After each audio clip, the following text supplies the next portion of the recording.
बिस्मिल्लाहिर्रहमानिर्रहीम। अस्सलाम वालेकुम डियर स्टूडेंट्स, आज मैं आपको मुताले पाकिस्तान की क्लास नहव और दहम की किताब का पेपर के बारे में बताऊंगी कि इसका पेपर पैटर्न कैसा होता है।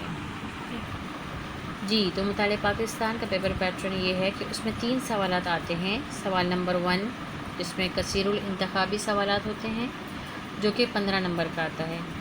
सवाल नंबर 2 या सवाल नंबर 2 इसमें मुख्तसर सवालात होते हैं जो कि 9 सवालात आपने करने होते हैं, चॉइस के साथ आता है और 4 नंबर का एक क्वेश्चन होता है।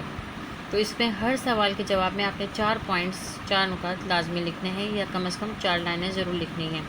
तो इस तरह ये आपका 4 9 36 यानी 36 नंबर का आपका ये वाला क्वेश्चन नंबर 2 होता है। सवाल नंबर 3 जिसमें बयानिया सवालात के जवाब होते हैं।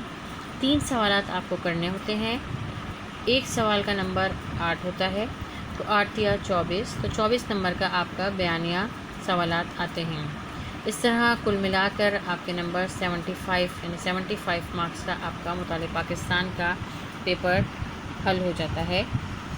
तो उम्मीद करती हूँ कि आपको ये पेपर पैटर्न अच्छे तरीके से समझ में आ गया होगा। Wish you best of luck for your exams. शुक्रिया।